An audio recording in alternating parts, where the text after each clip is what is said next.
night may be long and the dark may be deep, but the answers are there to be found. Whether it's the normal, the abnormal, or the paranormal, you're in the right place. Let's go beyond reality.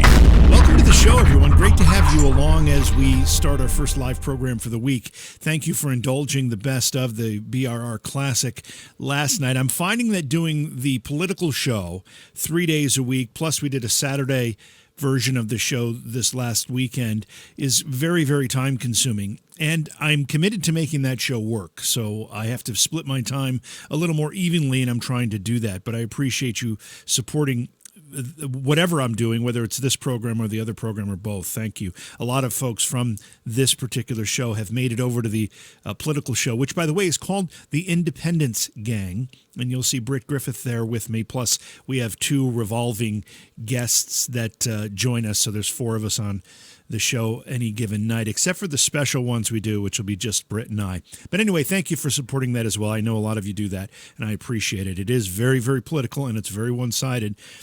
Although I don't necessarily believe it's necessarily one-sided in the sense that it's just blindly one-sided. I think just the group that we have on the program happens to think a certain way. But we welcome people who disagree with us to join the show, use the chat room as a way to interact with us, and I'd love to have some of those conversations and interactions. That would be terrific. Anyway, we've got a really fantastic show for you tonight here. We'll be talking with Micah Dank. He's the author of a new series of books called the Into the Rabbit Hole series. The first of those books is called Beneath the Veil. That is available. I believe a few of the books in the series are currently available. We'll talk to Micah about all of that. But it explores astrology and hidden codes, plus what's real and what is possible in the way of politics, conspiracy, fringe medicine, history, language, and what it means to survive. Micah is also very well versed in the concept of Astrotheology. So we'll talk to him about what that means and how it affects maybe some religious views. Obviously, theology is part of the word there, so we are going to be talking about some religious ideologies here. And also intersects with astrology. So this will be a fascinating conversation as well, and I'm looking forward to that. Thank you to everybody who's been resubscribing on the Twitch channel. I appreciate it. I know, Amanda, you did very recently. Thank you for doing that. I appreciate it. The Twitch channel right now is being used for the Friday night show, and we're going to be introducing some other programming there as well, so that it'll be more often than once a week on that Twitch channel. But if you use your Amazon Prime account to subscribe on the Twitch channel, there's no fee. And thank you for all those who are subscribing to the YouTube channel, whether it's this one or the other show. Either way, those numbers are growing, and I happen to notice I find it's kind of it's a bit of a joke, but it's a very serious matter nonetheless.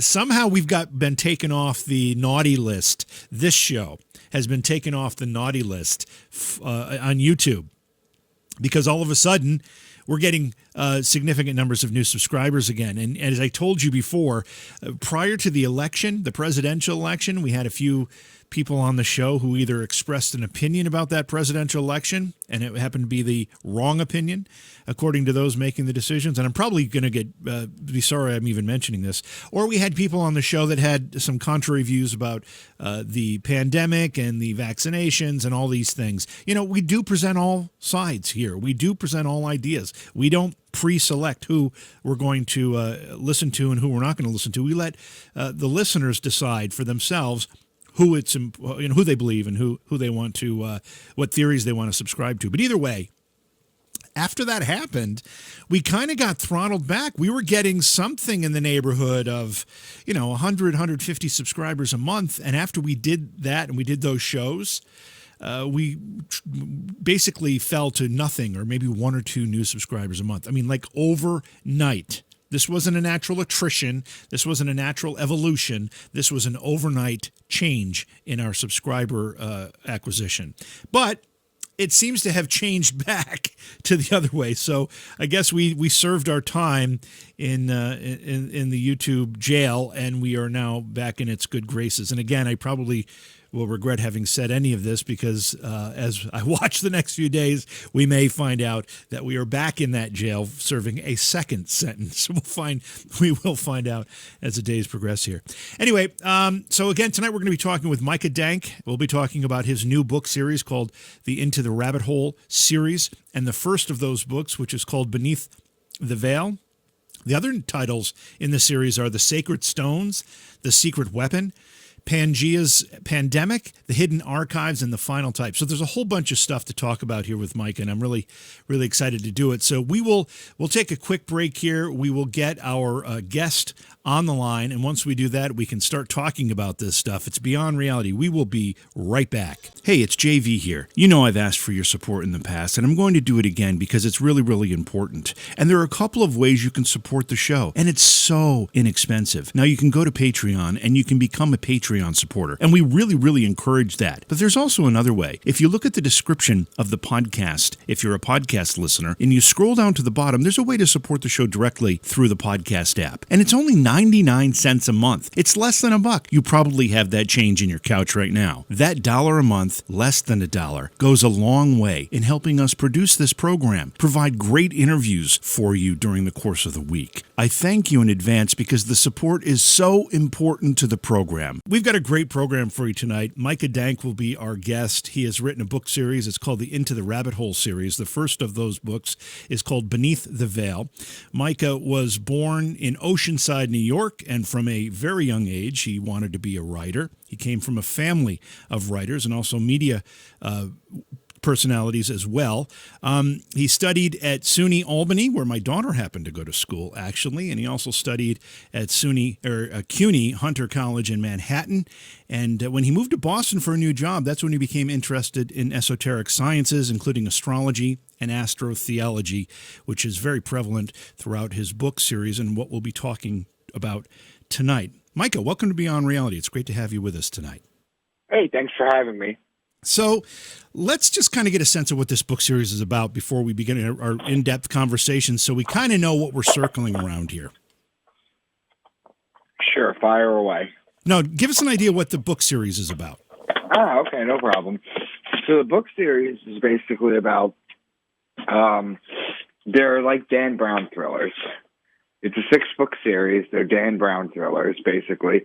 And they talk about things like astrotheology, which is basically the mythology of the zodiac and how it pertains to hidden codes within the Bible. And the characters, basically, they go through these traps and traipses where they have to discover these codes and figure out what it means and what they're going to do with them. And that's basically what it is. It's a 6-book series based on that. I tell you, there's nothing more fascinating, and I think the success of like the Da Vinci Code and Dan Brown's other books and things like even National Treasure with Nicolas Cage, those types of mysteries that involve history and old documents and some of these more mysterious things that permeate our culture. There's nothing more exciting than those types of tales. Yeah, absolutely. I agree with you on that. I actually just saw National Treasure literally this week for the first time. I saw the 2 movies. Oh, wow. Good movie. I mean, I don't even know if I saw the second one. The first one I really, really did enjoy, though. Yeah, the second one was pretty good. I would suggest watching it. I'll have to watch it and see if because sometimes I've found that I will watch something and then completely forget that I watched it. And it isn't until like 3/4 of the way through the film and I'm like, oh, yeah, I did watch this. Now I remember. So you used a word in there, and you kind of touched on what it means, but let's get a little more detail. What is this word astrotheology? What are we talking about here? It's basically it's basically the mythology of the zodiac.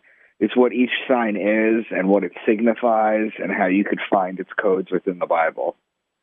Okay, so this is I mean, obviously, astrology is something that we talk about when we reference the signs of the zodiac. But when you add the theology part of this, you're talking specifically about how it connects to the Bible. Exactly. And as far as a science or a discipline, how long has astrotheology been something that people have been looking at? Oh, it's been at least 40,000 years. Oh, wow. There's something called the Lascaux Caves, which are a group of caves that they found in France. And what they did was they walked into the caves, they went into the back, and they noticed there were these murals on the wall of like lions and bulls and horses, among a ton of other animals. And everyone knows that in astrology, the bull is Taurus, the horse is Sagittarius, and the lion is Leo. So what they did was they brought in a astronomer with a computer who was able to, with a computer program, rewind the sky back. First, what they did was they carbon dated the wall, and it came out to about like 40,000 years, plus or minus 5,000 years. And then what they did was they rewound the sky back to that time frame.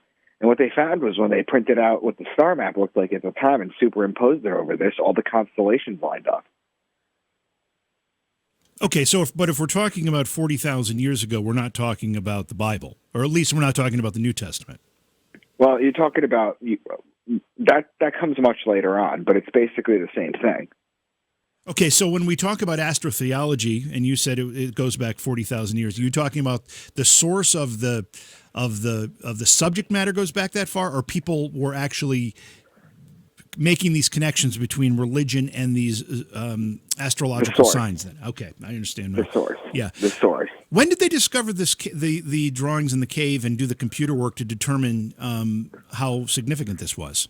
To be honest with you, I think it was only 10, 15 years ago. It might not even be that long. It was very recent. Wow. And when did you become interested in all of this? I mean, you've dedicated a good part of your work to this, and at some point it had to attract your attention, and you developed an interest in it. Yeah, about in 2013, I moved to Boston for a new job. And I'm from Long Island initially, in New York, and I moved to Boston for a new job. And when I moved there, I didn't know a whole lot of people. And what I basically did was the girl that I was living with at the time, we would go out to dinner, and then we would come home. The iPad had just basically come out. So I would just sit on the iPad and I would go down these rabbit holes, and I came across Astrotheology, and it started to blow my mind. So I basically just read up and studied everything that was out about it at the time. And then what I did was when I really got a good grasp on it, I started decoding and doing my own work on it. And what is the relationship between astrotheology, as we mentioned just a moment ago, the cave paintings, drawings are 40,000 years old, thereabouts, but obviously the New Testament is far newer than that. When did the connection between the signs of the zodiac and what we know to be the New Testament, when did that evolve? Well, basically, the Bible in its entirety, including the books that are no longer in the Bible, like the Book of Enoch, the Book of Thomas, for example, the Book of Mary Magdalene, the Book of Judas, all these books that were removed, all of them are basically encoded astrology stories. Really? Oh, yeah. What is, again, before we get too deep into this, what does this idea or these ideas do to people who are overtly religious or firmly believe in the literal messages that the Bible talks about? Well, what some people do, some religious people just reject it outright because the Catholic Church does have a Catholic Catechism, 2116, that says astrology is not to be believed, and that you're to owe your devotion to God and God alone. They actually use the phrase loving fear. And some people do that, and then others, it just strengthens their faith. Those who are faithful, they go, this is just another layer to it. Yeah, I'd have to say off just out of hand here, and again, I don't know too much about this yet. I'm going to learn more as we talk tonight. But out of hand, I'd say if God was the creator of all, he created these stars that make up these zodiac signs in the sky. Therefore, it could naturally be connected. It could, obviously, but it's encoded.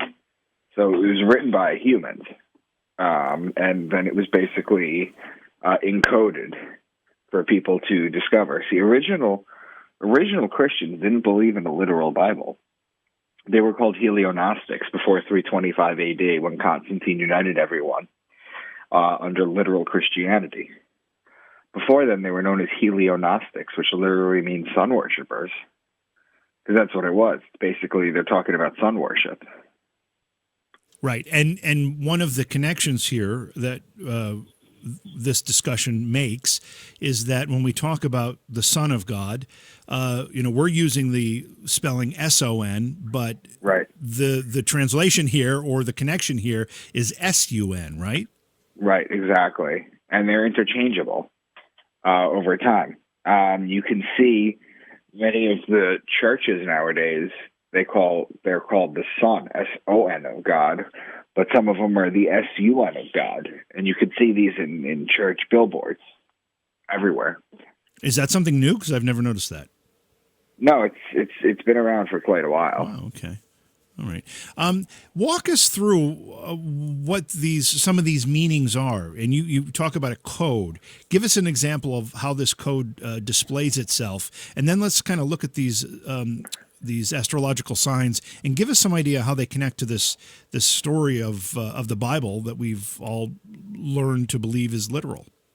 Okay. Well, I'd have to go through the 12 signs and the information in it first. Okay. All right. So the sign Aquarius is the sign of the man with the water pitcher. Okay. So when they mention something like the Son of Man, they're talking about the sign of the man, which is Aquarius.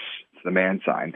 It's also the water pitcher. So he's pouring the water pitcher out. So when you're talking about something like a fountain, for example, that's what it would mean. It would mean something of that effect. And then Pisces is the two fish in the water. Okay, so metaphorically, when Jesus was on the mound and he fed the masses with two fish, they're talking about the sun being in Pisces. It's a metaphor. Then Aries is the ram, and in Aries you have March 21st, which is the spring equinox, 12-hour day and a 12-hour night. And it's also the metaphysical Passover, where God passes over all the houses in Egypt and kills the firstborn sons of all the Egyptians who don't have the lamb's blood smeared on their door. Well, the lamb is just the baby ram. So that's Aries. In astrology, the Passover is the sun passing over the equator and going back on its way up to the height in the summer solstice. It's the end of winter and the beginning of spring. And in Christianity, the passing over is changed, and it's called the resurrection of God's Son, S-U-N. And again, the Jews are the people of Aries, which is why the Jews smear the lamb's blood on the door. It's also why the Jews blow the ram's horn at the sky. That's why they blow the ram's horn, because it's Aries worship. Then in Taurus, you have the bull. And when you look up and you see Taurus in the sky, it's as above, so below. You see the bull in the sky, you have to put the plow on the bull on Earth and sow the land, so that you can get your harvest towards the end of the year. Then Gemini is the twins. It's the story of Castor and Pollux Troy, whose sister was Helen of Troy. It's the story of Achilles. Then Cancer is the crab, and it's the sideways moving creature. And so what the sun does is every single day, starting December 25th, the sun rises a degree on its axis. Okay? It rises a degree on its axis every single day. So every day it rises an additional degree. And it gets warmer and warmer and warmer until it hits June 21st, which is the summer solstice, which is when the sun is at its height. And then what happens is for 3 consecutive days after that, the sun stays at that height. And then on June 25th, the sun drops a degree, and then it continues to drop a degree every single day until it hits December 21st, which is the lowest point that the sun rises. And then that's when the sun was considered to be dead, because it was the lowest height of the sun. And then for 3 consecutive days after that, the sun stays at that low height. It doesn't rise a degree. So the ancients used to say that God's son was dead for 3 days. And then what happens is on December 25th, which is obviously the birth of Jesus, the birth of everybody else, Tammuz, the birth of Horus, the birth of Mithra, of all these gods, it rises another degree, and it follows suit. It follows this pattern every year, in and out. And then the next side is Leo, whose ruling planet is the sun. So when they're talking about the sun being in its kingdom, that's what they're talking about. or God's sun being in the kingdom or the kingdom of heaven. It's a metaphor for the sun being in Leo. Then Virgo is the woman holding the wheat stalk. So before, when I was saying that you plant in Taurus, now in Virgo you can harvest. It's the lady with the wheat stalk. So you look up, you see the lady with the wheat stalk in the sky, and you know that you have to have the virgins go out and cultivate the wheat in Virgo in order to make bread for the year. Then Libra is the justice. It's the scales, it's the balance, it's the just one. And the reason it's the justice is because it judges God's sun as it passes over the fall equinox and begins its final descent into winter, into cold, into its death. And the Jews always celebrate the new year around the fall equinox. And because Libra is also judgment, judging, that's why 8 days after the new year, Rosh Hashanah, the Jews have something called Yom Kippur, which is the Day of Atonement. It's the day that they go to temple and fast all day and pray that God keeps them in the book of life. They're being judged that day. And it's also wine season. So when you plant the grapes in Taurus, you press the wine in Libra. So when they're talking about wine press or grapevine or wine or something of that effect, you know they're talking about Libra. If they're talking about justice, they're talking about Libra too. If you're talking about, bread, they're talking about Virgo. Then Scorpio is the scorpion, and he is the betrayer. So when a scorpion bites you, it leaves an imprint in your skin that looks like a pair of lips. That's the betrayal. Okay? And it's also why the mafia has the kiss of death. And it's why Jesus was betrayed by Judas with a kiss, because there's 12 disciples, which line up to the 12 zodiac signs, and Judas betrays Jesus with a kiss, because that's the betrayal. And so the sun is judged in Libra, and it's betrayed in Scorpio. And then finally in Sagittarius, that's where the man with the bow and the arrow on the horse shoots the sun, inflicts further punishment, and finally kills the sun. And Sagittarius has December 21st in it, okay, which is the lowest day that the sun will rise. Okay, and then finally you get to Capricorn, which is the goat, because the goat likes to climb the mountain. And at the zodiac wheel, Capricorn's at the bottom of the wheel, so the sun starts the metaphorical climb up the zodiac wheel. And those are basically the 12 signs. Wow. Okay, so I don't know. I'm going to ask this question. I do not mean it to be disrespectful in any way. I just don't know anything about this, and you're introducing it to me for the first time. But everything you just described there, is that something that has been written about, studied, talked about, specifically as you described it, for years, or is this primarily your work? No, this is the ancient science. This is not my work. This is the background behind my work. I see. This is the ancient science. This is what they used to know. Wow. And you say there's a code. Is the code? How does the code come into play here? Is it these hidden messages that you just detailed for us, kind of interpreting what's happening in the sky in a practical sense here on Earth, or is there something more? Well, that's basically that's the beforehand. I mean, you can look at the names for Jesus, the different names for Jesus. Capricorn is the sign of the goat. He's known as the scapegoat of Israel. Mm-hmm. Okay. Aquarius is the sign of the man. He's called the son of man. Pisces is the sign of the two fish. He's known as the fisherman of men. The ram in Aries, he's known as the Lamb of God. In Leo, he's known as the Lion of Judah. The lady holding the stalk of wheat, he's born of a virgin, and he's called the bread of life. In Libra, which is the scales of justice, he's known as the just one. And then it's also why he's worshipped on the sun day. That's the day of rest, because he's the sun. That's why it's the sun day. So I know that this work is also helped guide you to write the series Into the Rabbit Hole series of books. But what prompted you specifically to write it? Was it to tell some of these stories, these ideas in a fictional way, to dramatize them in some fashion? Yes, that's exactly why. It's in order to get this information out to people.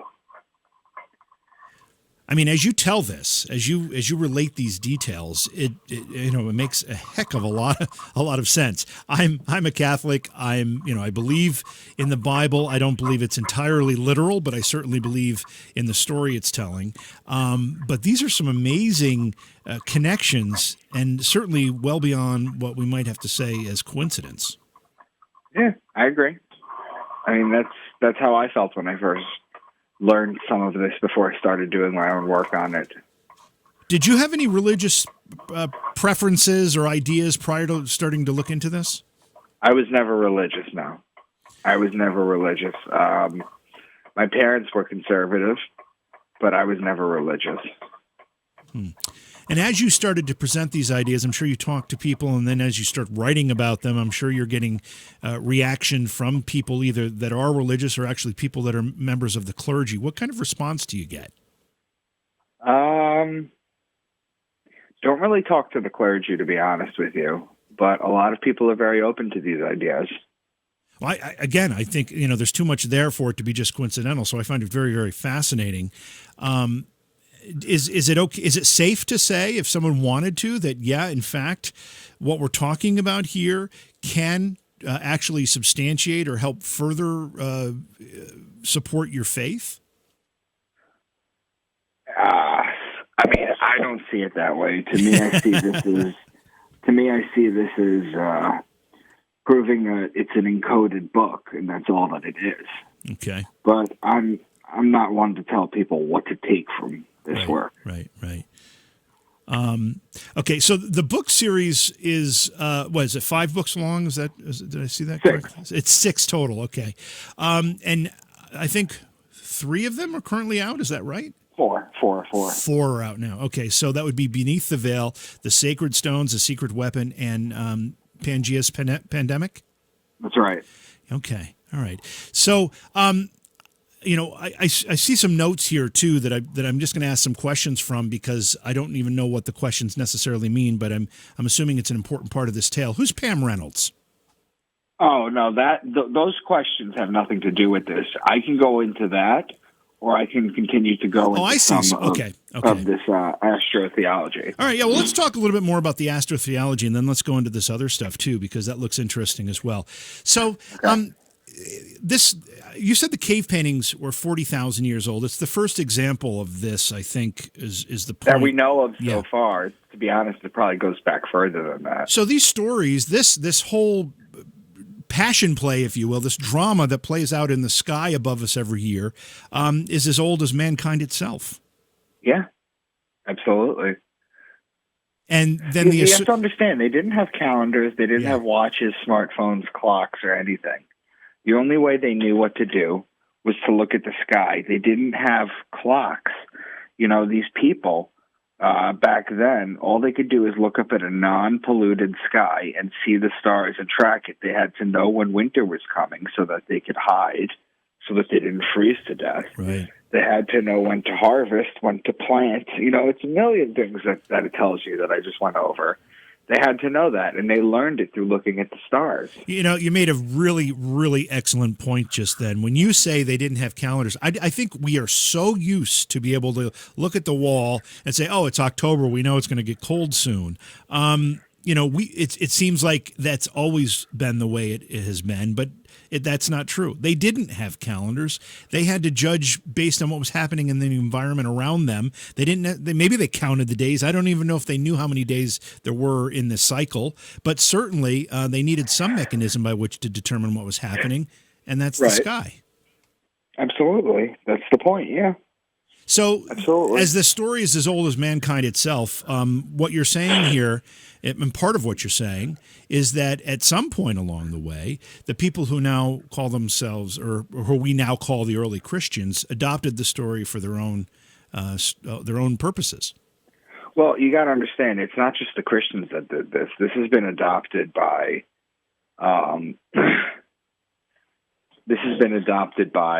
many religions. This is actually the story based on all religions almost, on the Egyptian religion, on the Jewish religion, on the Christian religion, on whatever religion is to follow. If there is going to be another religion, It's all based on this information because this is really the only story that they had. So this is a story that they keep retelling in different ways. I have to assume, again, because I'm really only familiar with the Christian ideas here, that they took the story as you just explained it from the signs of the zodiac. They brought them into their own framework, and as you're saying, they created this biblical story that we all know. But at the same time, Micah, we know that archaeologists have uncovered things that the Bible talks about, proving those things are actually historic and historical. Well, now hold on a second. Yeah. They have not actually uncovered things of that nature. What they have uncovered is they've uncovered mentions of that. Okay. They haven't found things like the Ark of the Covenant. That's they haven't true. found Noah's Ark. They haven't found Solomon's seal. What they find is references to it that are aged, okay, which you could find in a lot of stories that are there. But there's no archaeological evidence. You don't have any bones from any of the biblical people. They don't have any of that. That's a good point and a good distinction to make. They have found what they believe to be are tombs of certain biblical figures, right? Because of the etchings on it, right. But that's just a mention of it, right? There's no hands-on proof of it. So when was the story co-opted for Christianity's sake? Was it at the time that was purported to be the time of Christ, or was it several hundred years later when the Bible was put together? Well, okay, so in the year 70 AD, well, let's start with 100 AD. In the year 100 AD, they had something called the Council of Gemini, which was a council with a bunch of politicians and rabbis. And what they did was, in 100 AD, the Old Testament wasn't canonized yet, which meant the stories were out of order. They didn't have them put in order yet. So they came in to start to do this. But something interesting happened. That 30 years prior to that, in 70 AD, the Book of Mark came out. Okay, and the Book of Mark is the oldest gospel out of all four of them, by a few decades at least. And what they did was they had to decide whether or not to put this in the Old Testament or create a brand new Testament. And that's what they did. They decided to create a brand new Testament, but that's still all astrology. It's amazing. This is amazing stuff. So what is the implication then now? I mean, as you uncover this and you talk about the fact it's a bit of a code, is there more to learn? Is there more to discover? Yeah, there is. If I were to tell you the phrase "pride comes before the fall," right? Mm-hmm. You've heard of that before, sure, right? Yeah, of course. Okay. Well, how do you define that? I'd have to say that your ego gets to the point where it destroys you. Okay, that's simple. That's a simple way to say it, but sure. Now, what is a group of lions called? It's called a pride. Exactly. Now, the pride, that's a lion, that's Leo. Leo's in July and August. That comes before the fall. Right. Okay, so that's how you decode something with astrology. Another example, in the book of Micah, which is my namesake, he predicts that the Savior will come from a town called Bethlehem. Right? Yep. Okay. Well, Bethlehem in Hebrew is a combination of two words. It's Bet, which means house, and Lechem, which means bread. So the house of bread. Well, I just told you that the house of bread was Virgo, the virgin with the wheat stalk. So the Savior is going to come from a virgin. You see how they allude to that? Yeah. It's decodings like this that I write about that are based purely on the zodiac, and that's all that I use to decode. It's fascinating stuff. So, again, the book series itself walks people through this in a dramatic way, in a story by telling a story, right? And if you have no knowledge of any of this, they can pick up the first book and start reading, and you walk them through it from start to finish. By the time they finish the series of books, they understand what we've been talking about here tonight. Yeah, well beyond. Like, I barely even scratched the surface so far. Wow. I mean, it's really cool. I want to, I don't know how much time we need to dedicate to this other part of the discussion that we're going to have, because some of these topics on this other list too are pretty fascinating. So I guess you tell me, do you want to talk more about this particular topic, or should we move on? I'll leave that up to you. Okay. Well, let's move on. If we come back, if we need to, we can come back. But I guess I was a little confused as to exactly, that these were two different ideas that we'd be chatting about. So what's the second category that we're going to venture into? Just random things. Okay. All right. Well, then who is Pam Reynolds? Pam Reynolds she was a religious person. She was a musician that lived in the South. And she is famous because she has the most well-documented near-death experience. See, the thing about Pam Reynolds is what happened was she happened to be a musician who had a tumor at the base of her brainstem. And at the time, they didn't know what to do with the surgery or how to do this, because if they had just opened her up and took it out, she would have bled out. Right. So what they did was they invented this surgery where they basically put her on bypass. They drained all the blood from her head. They put clicking devices in her ear that would click, and what it would do is they would measure your brainstem to see if it reacts. Because if your brainstem reacts, then that means that when you cut into the tumor, it's going to start spurting blood. So they had to stop all blood flow. So they did that. They not duct tape, but they taped her eyes shut so she couldn't see anything. And what they did was they performed the surgery. Now, while they're performing the surgery, she left her body, went up into the ceiling, and then looked down and saw the surgery being performed on her, to the point where she described the bone saw that they were using perfectly in detail. She described one of the nurses talking about how her veins or her arteries were too small, so they had to invert something, and just all this stuff that she had to describe. So they brought her back. Oh, they also chilled her body down to about 60 degrees Fahrenheit. So basically, for all intents and purposes, she was dead. And they brought her back, and she explained it to everybody, and the whole room turned white. Now, usually when people go through near-death experiences, they're not as monitored as closely as this is. So this is basically what happened to her. And she ended up dying some years back, for good this time. And that was basically it. It was just one of the proof that, you continue after you die. Wow.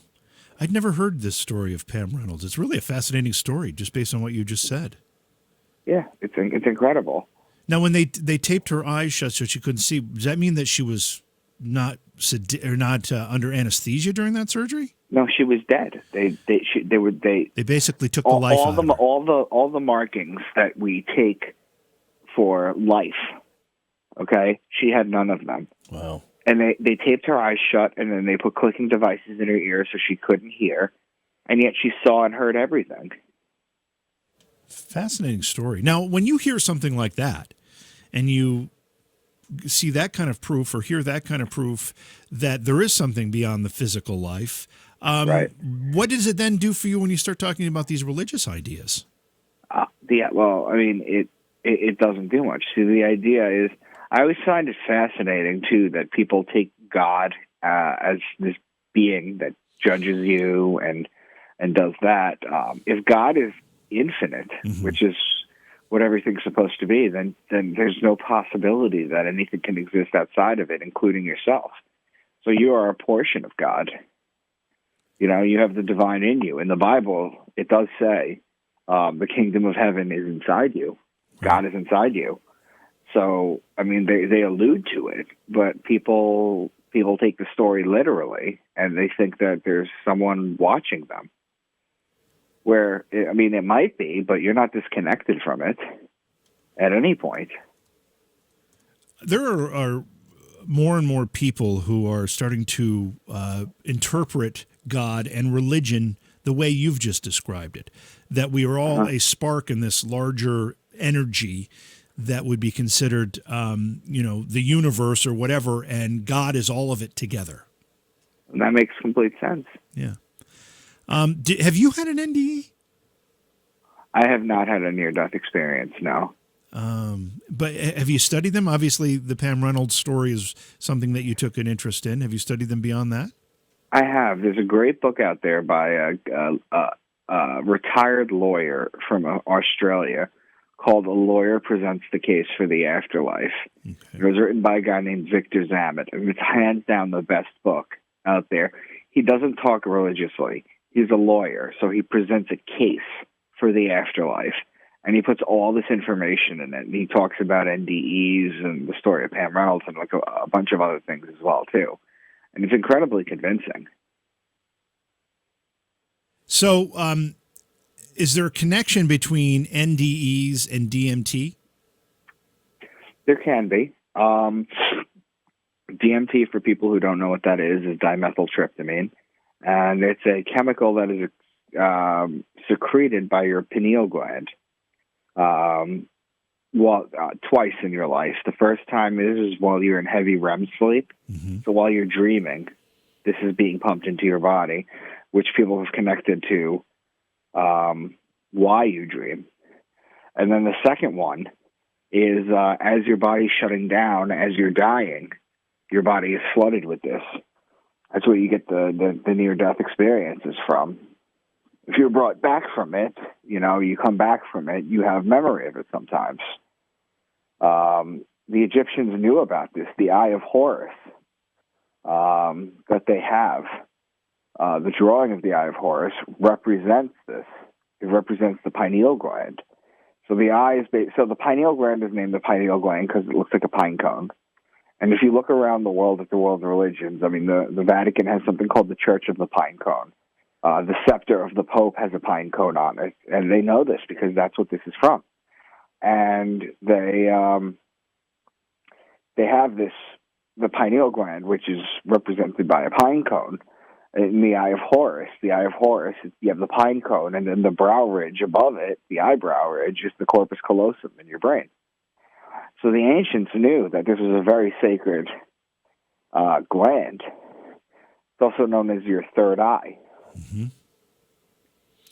So, again, I find this fascinating, what you just said. So DMT is released by your pineal gland and two sets of circumstances. One is at night when you're dreaming. Right. And the other is upon death. Correct. In your last few moments. Correct. It's astounding, really. I mean, it's so. Is that particular action by the body? Is that? Are you suggesting that it's making your mind do things at the time of death that make it appear like you're having other experiences, or? Well, I'm saying is that it's a connection. It's a portal to higher dimensions, higher realms. Okay. Yeah. String theory talks about 11 dimensions plus time, which is the 12th, or time, which is the 4th. But time is the additional dimension. The rest are non-physical planes of existence, and basically you ascend to each of them. So basically, on the third dimension, we're the fallen. Okay, so the metaphors of all the angels falling, they were us. Metaphorically, we fall. We wake up on the third dimension with nothing, and then we evolve as we learn things, and then we grow, and then we die, and then we move on to another dimension, and you continue to learn new lessons. And then you continue to get back up, and the idea is to get all the way back up.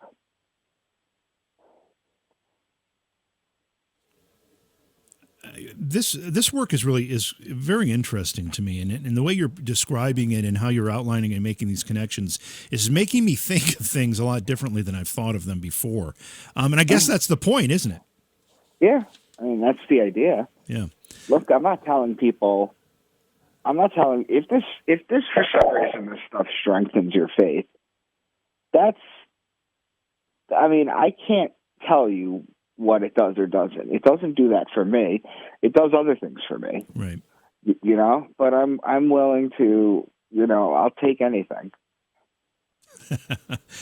You've also done some work looking at Einstein and Edgar Cayce.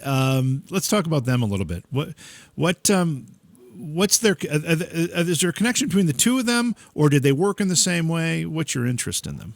Well, Einstein basically, for the simple purpose, is that he used to say that when he would think about something or try and figure something out, the answer wouldn't come to him. But when he cleared his mind and he was just void of thought, he said it was like he was getting a download. The answer would just come to him. Right. And that's how I feel a lot of things are. Edgar Cayce was the sleeping prophet. What he used to do is he'd put himself in self-hypnosis, and he would give readings. He's one of the original channelers. And he would tap into something called the Akashic Records, which is basically a metaphorical book that basically contains every thought, action, and intention of every human that has ever lived. In this sort of ethereal book that could be accessed if you knew what you were doing. And that's what he would do when he would give readings about Atlantis, or he would give readings about other people and their deceased or what they were doing. That's what he would tap into. And you're suggesting that Einstein did the same thing when he would clear his mind instead of searching for an answer, but let it come to him? Simple, yeah. I mean, when I was writing my series, there came a point where I had it outlined and I knew what I was doing, but then I started typing, and it was kind of like I was just a conduit for what was coming out. You know, I was just receiving downloads and then just typing and writing, and then the stories would change. I would have it outlined, and then suddenly the story, the end of the chapter, was way different than what I had initially set out to be. And I was like, all right, so I guess we're doing this now. So then I would just have to rewrite it. You know, it just, things changed, you know? And you're suggesting as well that it was being somewhat downloaded to you from the Akashic Records or another source. You know, you're not the first writer that has said something like that to me. That seems to be a trait or maybe even a quality of some people who sit down to write. If they kind of clear their minds and open themselves up to this, and it kind of funnels through them. It kind of works its way through them. I'm not going to take away the credit for the work of those folks, right, or you, because obviously you did the work. But at the same time, that you're accessing something on a higher level, it seems. That's the idea, yes, sir. Wow. And you take these ideas and put them in the books as well? Oh, yeah.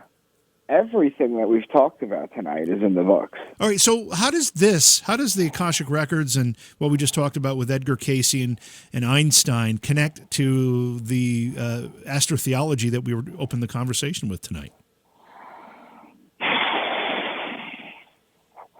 I don't think it does. Okay. My books are a combination of astrotheology and all this kind of esoteric stuff. I kind of mishmashed everything together into a storyline. What about the pyramids? You have an idea of what you think the pyramids were built for? Yeah, the pyramids were energy machines. Before you think that sounds too crazy, you have to understand that the pyramids were entirely cased in a white stone. That's right. And they had a capstone at the top that was either made of pure gold or some other type of material that is not from this earth.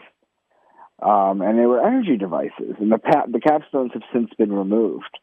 And my second book is just a story about what I think happened to them. But the pyramids are interesting because there's a farmer in the South that basically put a pyramid on his land. He was a farmer. And what he found was the things that he planted that were in the pyramid grew 4 times as fast as the stuff outside the pyramid. So the pyramid was translucent? I'm not sure if it was translucent. I don't believe it was. No, it wasn't. It wasn't translucent. It was just a plain old pyramid made out of limestone. Okay. And the stuff inside it grew 4 times as fast. Wow. This was a farmer in the south of the United States? Correct. Oh, I haven't heard about that either. I mean, a lot of, there are people that suggest that the pyramids were, in fact, some type of communication devices, or they were, as you mentioned, a power source of some fashion. To power what? Well, that's kind of the topic of my second book. Okay. Can't really get into it, but basically, communication devices and free energy devices, yes, that's what they were. You have to understand too is the pyramids also, and it's also astrology and astrotheology, because the way the pyramids were built line up perfectly with Orion's belt. Mm-hmm. Right. We all know that Nikola Tesla was working on ideas that would be similar to what you just described for power generation in terms of the pyramid. Were those the same concepts he was working on? Yeah, he would get downloads too. But he was a little more extreme on that fact. Like, he died a virgin. He was never married. He never had a girlfriend. He said it took away from his work. Wow. So he just dived into it his whole life. He dedicated to humanity. And then look at what it ended up getting him. Yeah. Yeah, the shaft. Yep.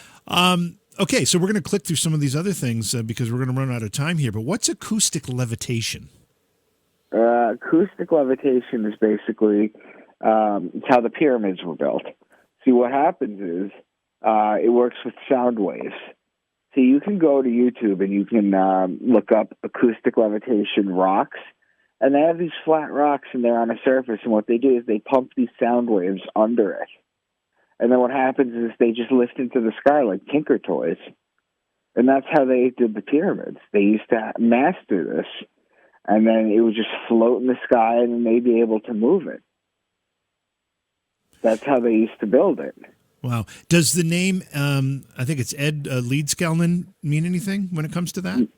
I'm not familiar with that name. All right, how about Coral Castle? Nope. Okay, so I'm just curious because Coral Castle is a rock formation. It's a complex mishmash of rocks that are far too heavy for someone to lift, built by a man who had no power tools. And the mystery all along, it's in Florida, the mystery all along... is this the guy that had the YouTube video of how he was able to lift the monoliths? I don't know about this guy did this back in the early part of the 20th century, so he wasn't making videos, but... was it a monument? It was like a monument to his dead wife or something? Yes. Okay, then I have heard of him, yeah. Yeah, and the mystery of how he built these things with multi-ton stones that he had no power equipment to do it with. I'm just wondering, have you seen any connection between acoustic levitation and maybe the building of Coral Castle? I have not seen that because I know that Coral Castle was kind of kept under wraps until it was done. Right. And then he never explained how it would get done, which kind of sucks. Yeah, he didn't. He did. He kept it a secret. Yeah, but I wouldn't be surprised if that was it. Interesting. Yeah. I mean, one of the theories is that he had some kind of alien technology or something, but I mean, this sounds as plausible as anything else that I've heard, so that'd be interesting. What about crystal technology? What are we talking about with crystal technology? So crystal technology is basically so Edgar Cayce, to bring it back to him, he was in one of his readings, he talked about how Atlantis fell into the sea because they overcharged the crystals. And crystals used to be energy devices. First of all, if you take a crystal, you have to understand, it's neither solid nor liquid. It just vibrates at a higher frequency. That's why it has the appearance of. But you do things with it, like you charge it outside in the sun, and it's like a jetpack. It's like a battery pack. It just recharges the thing and fills it with energy.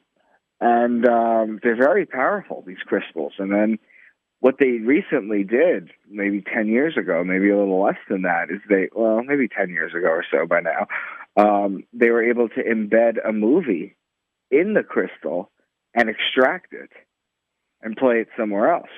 Oh, wow. So basically, a crystal is, whereas we have silicon-based chips right now, you ever see a picture of like the 5 megabyte giant thing they loaded onto the thing, and now we have like terabyte drives that are the size of a thumb. Yep. But a crystal blows that away. Like the storage on a crystal is insane compared to that. And crystals are going to be the new computer processors as soon as we learn how to reharvest that energy. And they tell you about it. You have Superman, he goes in the cave of crystals. They tell you about this in the movies. That was in the 70s. Right. So they've known about this for quite a while. I mean, I know people that buy crystals as, wearables because of the energy. What kind of energy can it have on the human body? Just basically it can clear ailments. It can clear ailments depending on what you use it for. It recharges your being. It makes your aura stronger. It's just a million different things that it could do. And what is a crystal made of? Is it silicone? Is it glass? Well, I mean, a lot of them are quartz, and a lot of them are just different minerals and materials. Right. But they're neither solid nor liquid.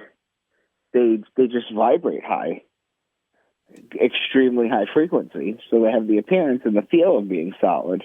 Right. And so they sound like they are the battery, and I don't mean that just in an electrical sense, but I mean as in a storage of energy sense of the future. That's exactly right. Oh. Well, technically of the past, because we have this technology. Right. So the last thing we're going to chat about here before we circle back is mind control, particularly or specifically the CIA's involvement in mind control. What's happening here? So that's basically the plot of my first book. There's something called MK Ultra, which I actually just did a 2-part series with Richard Syrett from Coast to Coast on this. Oh, cool. It's basically MK Ultra is basically the mind control that they used to do in the 60s, basically giving people acid and just it's the idea of creating a split personality in someone that could be manipulated. Because a split personality has a blank slate, and once you've created that, you can get them to do whatever they want. They do the thing, then they revert back to their original personality and have no clue of what they've done.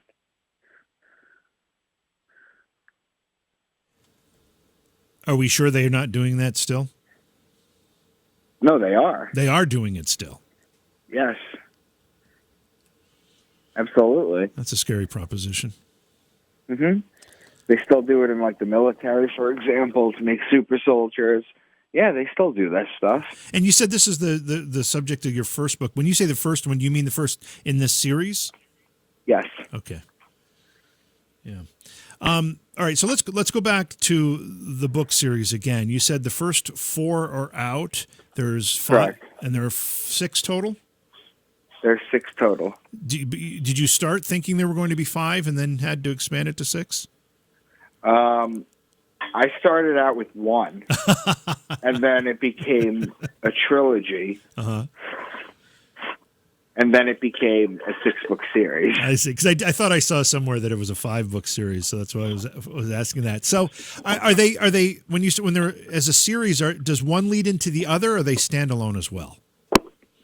No, they all lead into. It's a series, literally. Okay. So you start at 1, then you move to 2. It's a long storyline. Right. And as you said, you don't need any prerequisite knowledge to begin reading the series. And again, the first book is called Beneath the Veil. This is something that anybody will be able to understand and read and enjoy. Absolutely. Terrific. So where can people get the books? You can go on Amazon. You can look up Into the Rabbit Hole or search my name, Micah Dank. You can find me on Twitter or Facebook at Micah Dank. And if you reach out to me, I also sell author copies. A lot of people in this kind of community don't like giving their money to Bezos and Amazon. Yeah, for sure. So I sell author copies signed directly from myself.